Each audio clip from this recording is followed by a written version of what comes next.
누가복음 13장 1절에서 9절 말씀 우리 한 절씩 교도하도록 하겠습니다. 그때 마침 두어 사람이 와서 빌라도가 어떤 갈릴리 사람들의 피를 그들의 제물에 섞은 일로 예수께 아뢰니 대답하여 이르시되 너희는 이 갈릴리 사람들이 이같이 해 받음으로 다른 모든 갈릴리 사람보다 죄가 더 있는 줄 아느냐. 너희에게 이르노니 아니라 너희도 만일 회개하지 아니하면 다 이와 같이 망하리라.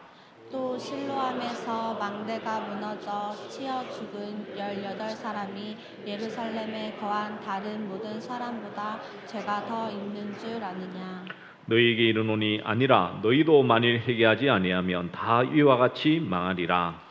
이에 비유로 말씀하시되 한 사람이 포도원에 무화과 나무를 심은 것이 있더니 와서 그 열매를 구하였으나 얻지 못한지라. 포도원 지기에게 이르되 내가 3년을 와서 이 무화과 나무에서 열매를 구하되 얻지 못하니 찍어버리라. 어찌 땅만 버리게 하겠느냐. 대답하여 이르되 주인이여 금년에도 그대로 두소서. 내가 두릅하고 거름을 줄이니. 함께 읽겠습니다. 이후에 만일 열매가 열면 좋거니와 그렇지 않으면 찍어버리소서 하였다 하시니라. 아멘. 여러분, 우리는 이태원 참사나 무안공항 사고 등으로 인한 여러 이런 일들을 만나게 되면 참 충격을 받고 또 슬픔을 가지게 되죠. 여러 참사나 자연의 재해를 보면 사람이 얼마나 연약한 존재인지를 깨닫게 됩니다. 이 땅에서의 사람의 생명은 그리 견고하지 않습니다. 재앙 앞에서 무기력하게 꺾일 수밖에 없는 것이 우리의 인생이죠. 또 우리는 사건, 사고를 전혀 예상치 못합니다. 우리에게 어떤 일이 있을지, 어디서 어떤 일이 당할지 우리는 알 수가 없죠. 수많은 이런 사건, 사고들, 재앙을 보면서 여러분의 마음속에는 어떤 마음이 들고 있으십니까? 우리가 이 세상 가운데에서 재앙을 마주하게 되었을 때에 우리는 어떻게 대응해야 될까요? 우리의 자세는 과연 믿음의 자세는 무엇인지를 말씀을 통해서 우리가 좀 함께 상고하며 나아가기를 바랍니다. 오늘 우리가 나누고자 하는 이 포도원의 무화과 나무 비유는 이 누가복음에만 기록된 비유입니다. 그 시작은 1절의 말씀에 보면 이렇게 말씀하죠. 그때 마침 두어 사람이 와서 빌라도가 어떤 갈릴리 사람들의 피를 그들의 제물에 섞은 일로 예수께 아뢰니라고 말씀합니다.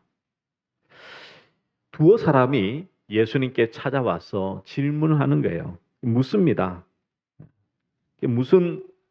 어떤 질문을 하고 있습니까?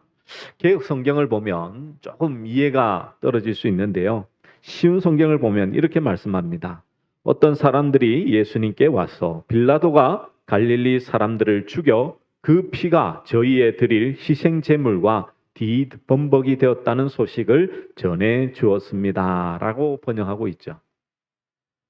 즉, 빌라도가 어떤 갈릴리 사람들을 죽여서 그 성전 안에서 그 피가 제사하고자 했던 제물에 섞였다라는 것을 이제 말씀하고 있습니다. 근데 이 두어 사람이 이 소식을 지금 예수님께 지금 전하고 있는 거예요. 그러면 이제 이 소식을 전했던 이 사람들의 의도는 무엇일까요? 1절에서는 그것이 보이지 않습니다. 그렇죠? 근데 예수님께서 답변하셨던 2절에 보시면 왜 그들이 이 소식을 전하고 있는지를 잘 알 수가 있죠. 2절의 말씀에 보면 이렇게 말씀합니다. 우리 한번 같이 한번 읽어볼까요? 2절 말씀 시작. 대답하여 이르시되 너희는 이 갈릴리 사람들이 이같이 해 받음으로 다른 모든 갈릴리 사람보다 죄가 더 있는 줄 아느냐. 아멘. 예수님께서는 이들이 보고했던 그 의도를 아시기 때문에 다시 질문 형식으로 답변을 하고 있죠. 그들의 의도는 무엇입니까? 지금 갈릴리 사람들이 그렇게 죽은 것을 보면 그들은 죄가 많아서 그런 것 아닙니까? 라는 것으로 지금 이렇게 예수님께 보고를 한 것처럼 보이죠. 왜냐하면 예수님의 답변이 그렇지 않습니까? 너희는 이 갈릴리 사람들이 이같이 해받음으로 다른 모든 갈릴리 사람보다 죄가 더 있는 줄 아느냐? 아니라는 거죠. 죄가 더 많아서 그렇게 죽은 건 아니야. 그걸 지금 말씀하고 있는 것입니다. 그러면 사실 말씀은 뭡니까? 3절에 보시면 너희에게 이르노니 아니라 너희도 만일 회개하지 아니하면 다 이와 같이 망하리라. 그들이 다른 사람보다 죄가 많아서 그런 재앙을 만난 거 아니야. 그런데 너희들 기억할 거 있어. 너희도 만일 회개치 아니하면 너희도 망할 거야 라고 말씀하고 있죠. 근데 여러분 여기서 망한다라는 표현은 단순히 스스로 망한다는 의미가 아닙니다. 외부적인 힘에 의해 멸망을 당한다라는 의미이죠. 그래서 회개치 아니하면 이와 같이 망하리라라는 이 의미는 회개가 살아있는 조건이 된다는 말씀이 결코 아닙니다. 회개만 하면 단순히 나는 안 망해 라는 게 아니라는 거죠. 어떻게 보면 지금 회개의 기회가 주어져 있다라는 것을 예수님은 말씀하고 있습니다.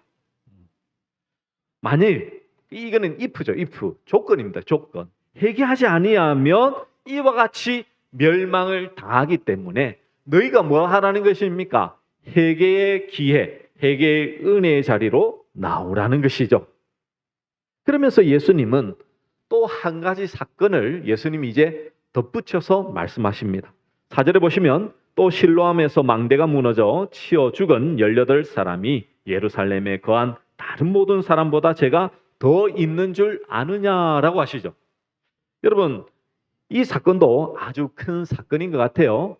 모든 사람이 알만한 사건인 것 같습니다. 성전 제사에 이렇게 참여하였다가 죽임을 당한 그런 것도 아주 큰 소식이었는데요. 이 실로암의 망대가 무너져서 18명이나 죽었다는 것도 아주 크긴 사고라고 볼 수가 있겠죠. 이제 예루살렘이 하나님의 언약의 장소요. 그리고 이제는 갈릴리 사람뿐만 아니라 예루살렘 또한 죄가 더 있어서 그렇게 죽은 거 아니야.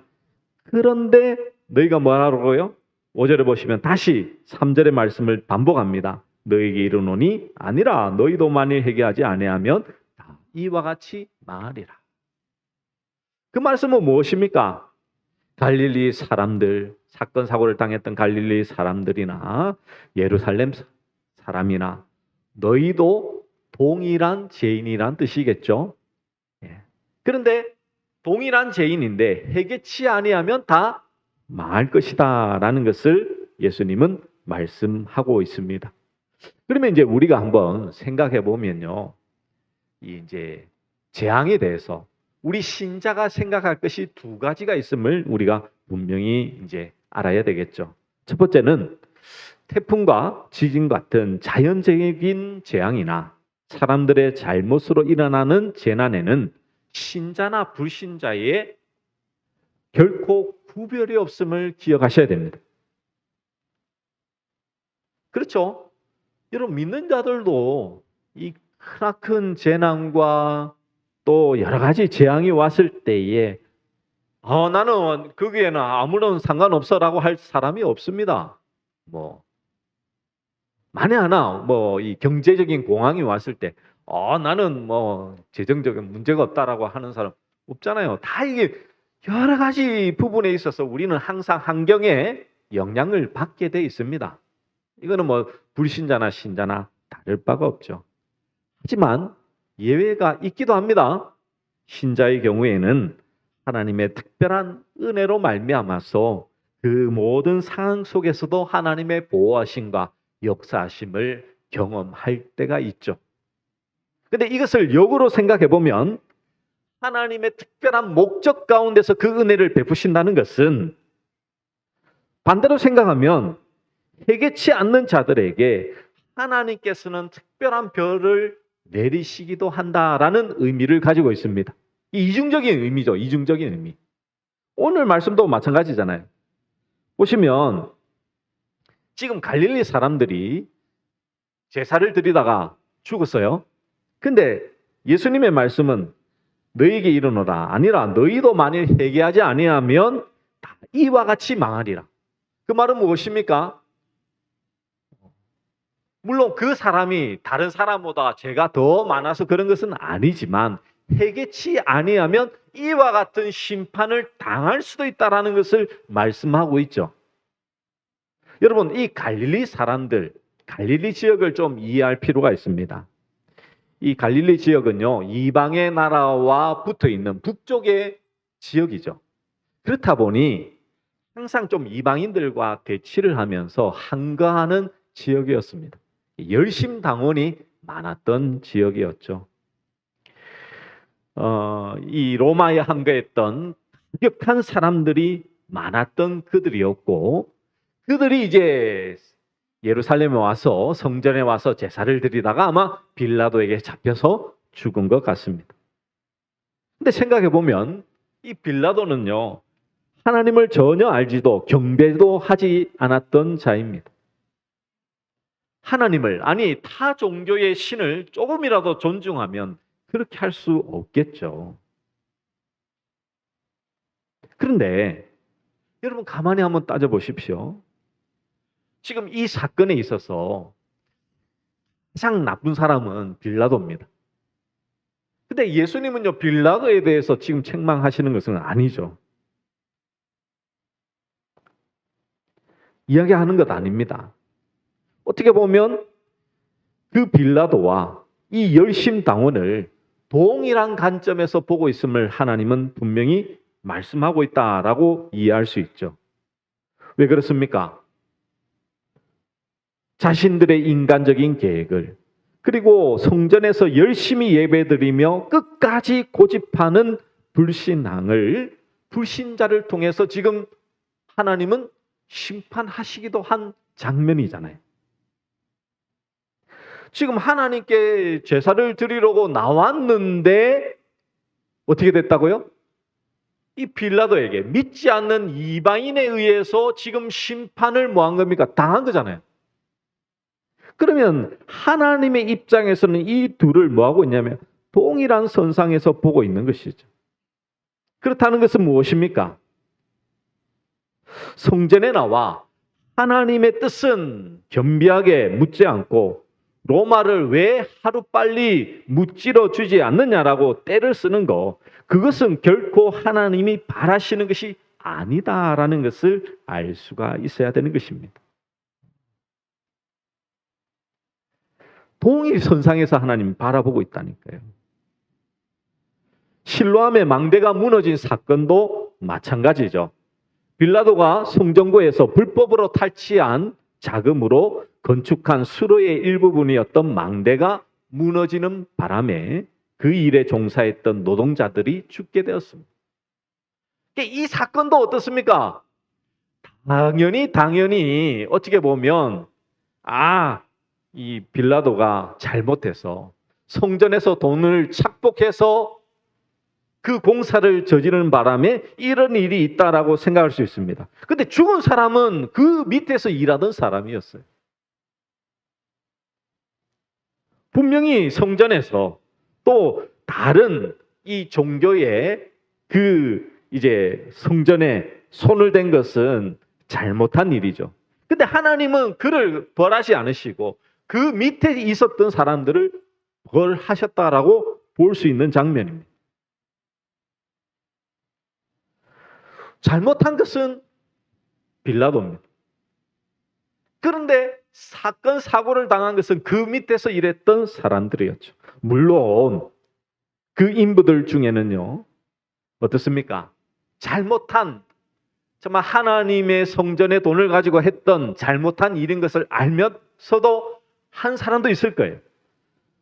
그러나 로마 제국에 한가할 수 없는 정말 무고하고 연약한 시민도 있었을지 모릅니다. 알 수 없죠. 그런데 그들이 심판을 받았다는 겁니다. 심판을.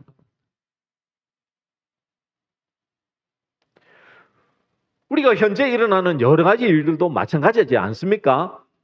여러분, 저 사람은 죄 없이도 살 사람이라고 우리가 생각하지만 우리가 생각할 때 정말 불행이라고 생각하는 크나큰 재앙을 만나는 사람들도 우리 주변과 또 여러 소식을 통해서 듣기도 합니다.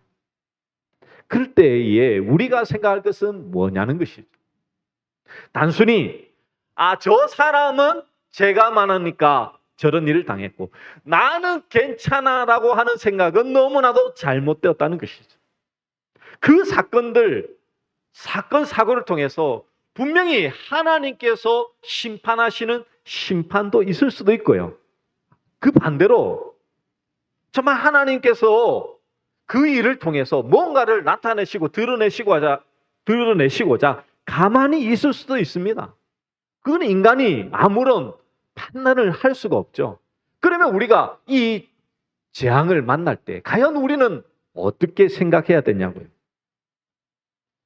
그때 예수님은 그런 생각을 가질 수 있는 사람들을 향하여 왜 나는 지금 당장 죽지 않고 살아서 나는 저 사람들보다 깨끗하다라고 생각하는 그들을 향해서 지금 예수님은 무엇을 말씀하고 있습니까? 바로 이 무화과 나무 비유에 대해서 말씀을 하고 있죠. 여러분, 무화과 나무의 비유의 말씀은 어떤 말씀입니까? 자, 6절과 7절 말씀 우리 같이 한번 읽어볼까요? 준비 시작. 이에 비유로 말씀하시되 한 사람이 포도원에 무화과 나무를 심은 것이 있더니 와서 그 열매를 구하였으나 얻지 못한지라. 포도원 지기에게 이르되 내가 3년을 와서 이 무화과 나무에서 열매를 구하되 얻지 못하니 찍어버리라. 어찌 땅만 버리게 하겠느냐. 아멘. 여러분 한번 보십시오. 지금 이 무화과 나무의 비유를 말씀하시면서 어떻게 하냐면 한 사람이 포도원에 무화과 나무를 심은 것이 있더니 와서 그 열매를 구하였으나 얻지 못한지라. 여러분, 우리가 한국적인 생각에서는 이 말씀이 지금 전혀 여러분 이거 이해할 수 있는 분은 없을 거예요. 무슨 말이냐면요. 이 당시 이제 유대 땅에는요, 많은 포도나무와 무화과 나무, 감람나무가 이렇게 많이 있었습니다. 그래서 이스라엘을 상징하는 나무이기도 했죠. 그런데 유대인들에게는요, 무화과 나무는 포도나무보다 훨씬 가치가 떨어지는 나무입니다. 그 말은 이 포도원에 무화과 나무를 심을 수 있는 사람은 아무도 없어요. 심는 사람은. 무화과 나무 심기보다는 그냥 포도나무를 심는 게 더 이익이라니까요. 좋다니까요. 그래서 그냥 길거리에 있는 게 무화과 나무고 포도나무는 가치가 있으니까 어떻습니까? 따로 포도원에 이렇게 심어야 되는 거예요. 근데 한 사람이 포도원에 무화과 나무를 뭐 했다고요? 심었다고 말씀하고 있습니다. 근데 와서 그 열매를 구하지 못했다라고 하죠. 자, 여기서 이제 우리가 알 수 있는 것은 앞서 말씀드린 대로 이 이스라엘적인 배경을 모르면 이 말씀은 도대체가 이해가 안 됩니다. 그렇죠? 왜 이해가 안 될까요? 지금 포도원에 무화과 나무를 심었다라는 말씀은 어떤 말씀이냐면요. 포도나무가 실패했다라는 것을 전제하고 있어요. 왜 그런지 아세요? 율법의 말씀에도 두 종자를 같이 섞지 말라라고 신명기에 말씀하고 있습니다. 신명기 22장 9절에 보시면 내 포도원에 두 종자를 섞어 뿌리지 말라. 그리하면 내가 뿌린 씨의 열매와 포도원의 소산을 다 빼앗길까 하노라. 지금 율법의 말씀에도 맞지 않고요. 그런 상식적인 것도 맞지 않습니다. 포도원에 무화과 나무를 심는 사람은 없다고요. 근데 지금 심었어요. 그 말은 무엇입니까? 지금 포도나무가 안 된다는 거예요. 안 된다는. 이것은 무엇을 말씀하고 있을까요? 이 구약의 말씀에 보면 이스라엘을 포도나무로 비유를 하는 말씀이 많이 등장하죠. 그 중에서 이사야 5장 2절에 보시면 땅을 파서 돌을 제하고 극상품 포도나무를 심었도다. 그 중에 망대를 세웠고 그 안에 술틀을 팠도다. 좋은 포도 맺기를 바랐더니 들포도를 맺었도다 라고 말씀하죠. 하나님은 좋은 포도나무를 심었는데 그들은 들포도나무를, 상품이 없는 그 포도나무를 심은 것이 바로 이스라엘이다라고 말씀하고 있죠. 그리고 바벨론의 포로가 되어서 포도원이 항폐가 될 것이라고 또한 이사야 5장에 보시면 그 말씀이 계속해서 등장하고 있습니다. 그 말은 무엇입니까? 열매를 많이 맺고 풍성해야 될 이스라엘이 그 열매를 맺지 못하고 있다는 것이죠. 그러니까 뭐 한 겁니까? 무화과나무를 심은 거예요. 무화과나무. 그리고 7절에 보시면 포도원지에게 이르되 내가 3년을 와서 이 무화과나무에서 열매를 구하되 얻지 못하니 찍어버리라. 어찌 땅만 버리게 하겠느냐. 3년을 기다렸습니다. 단순히 이거는 숫자가 중요한 것은 아닙니다. 그런데 구약의 말씀에 보면 3년을, 가시를 심으면 3년을 기다리라고 하신 말씀이 있어요. 레위기 19장에 보시면 이런 말씀이 있습니다. 23절에서 25절에 보시면 너희가 그 땅에 들어가 각종 나목을 심거든 그 열매는 아직 할례 받지 못한 것으로 여기되 곧 3년 동안 너희는 그것을 할례 받지 못한 것으로 여겨 먹지 말 것이요 넷째에는 그 모든 가실이 거룩하니 여호와께 드려 찬송할 것이며 다섯째에는 그 열매를 먹일지니 그리하면 너희에게 그 소산이 풍성하리라. 나는 너희의 하나님 여호와이니라 라고 말씀합니다.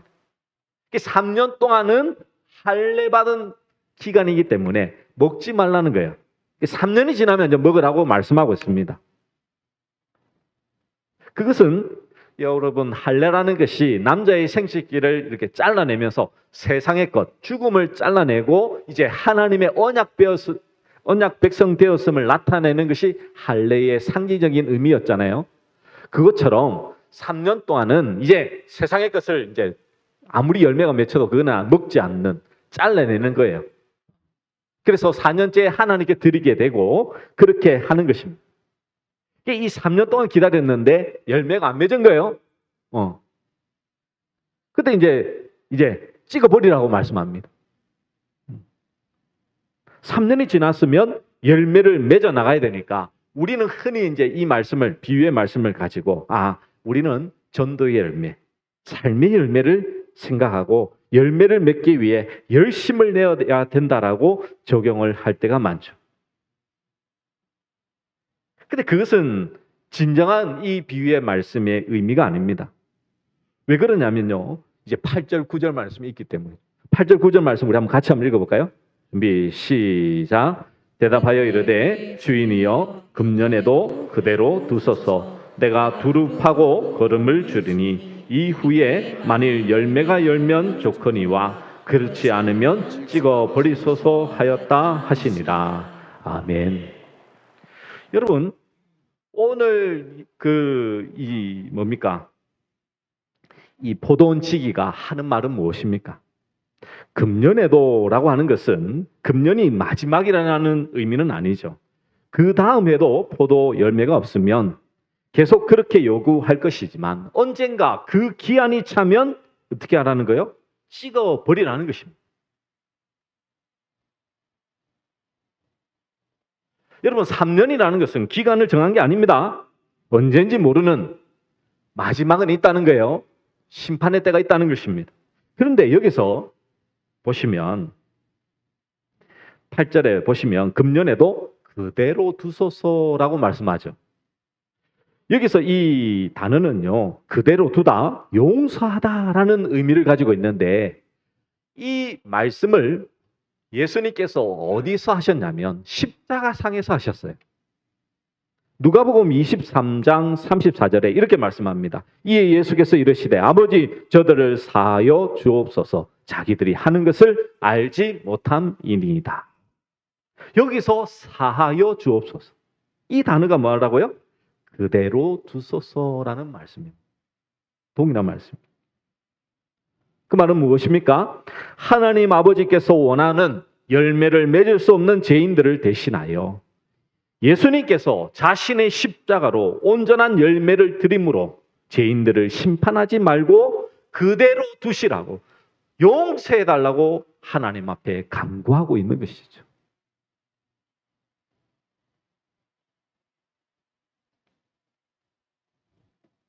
여러분, 하나님께서는요, 이스라엘을 포도나무로 삼으셨어요.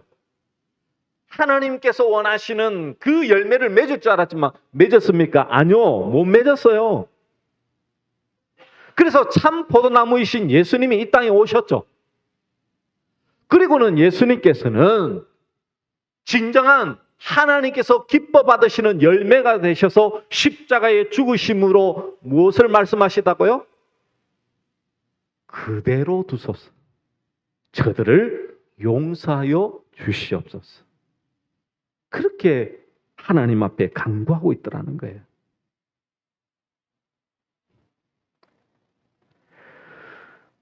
이것은 단순히 그냥 단어가 똑같으니 해석을 말하는 것이 아닙니다. 이사야 선지자가 이렇게 말씀하셨죠. 이사야 27장 3절에 나 여호와는 포도원 지기가 되며 때때로 물을 주며 밤낮으로 간수하여 아무든지 이를 해치지 못하게 하리로다. 하나님께서 포도원 지기가 되시겠다라고 하셨습니다.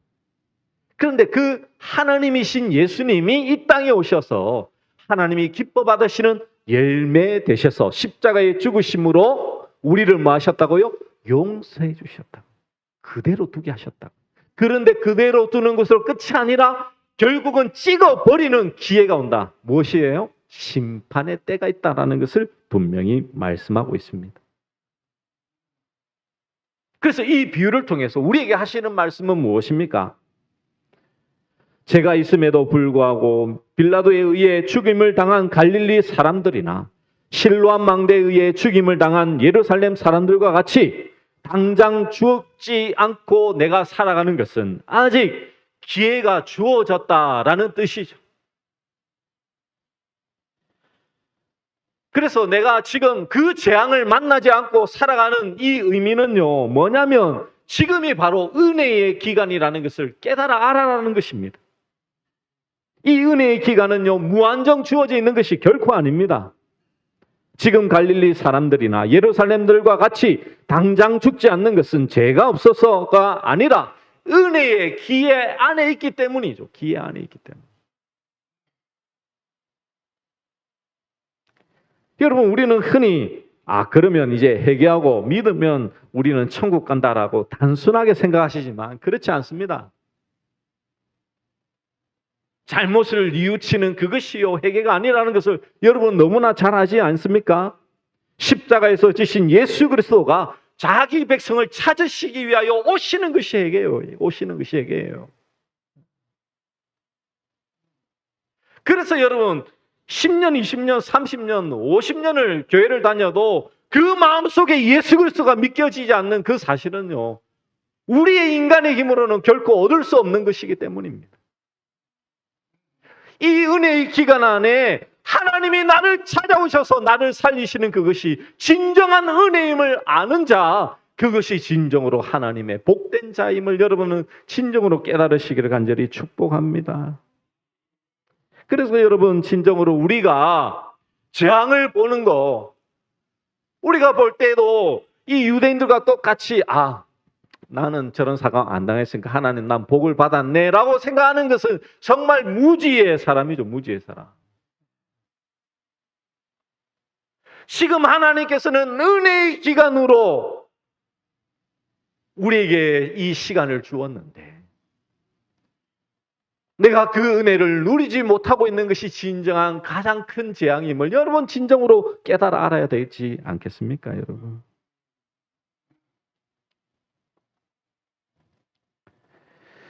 예수님께서는 이 땅에 심판의 주로 오셨습니다. 심판의 주로 오셨어요.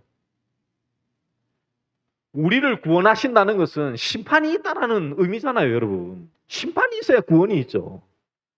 우리의 구원의 주로 오셨다는 것은 심판이 있다는 말씀입니다.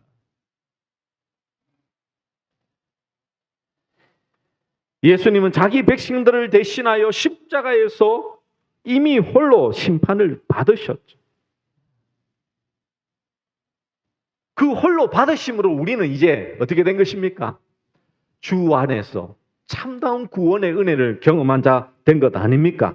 그러므로 우리에게 일어나는 모든 일들, 그것은 한순간에 우리가 일희일비하면서 나는 괜찮아, 나는 하나님 안에서 구원받은 백성이야 라고 하는 유대인들처럼 그렇게 있어서는 결코 안 되겠죠.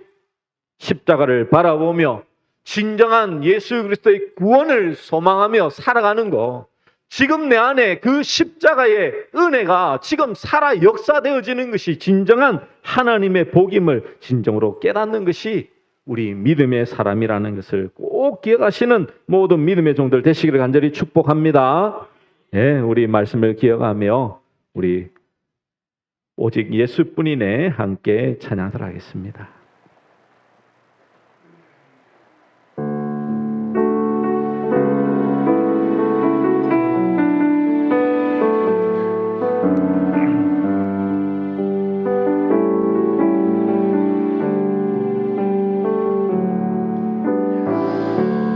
은혜 아니면 사랑할 수가 없네.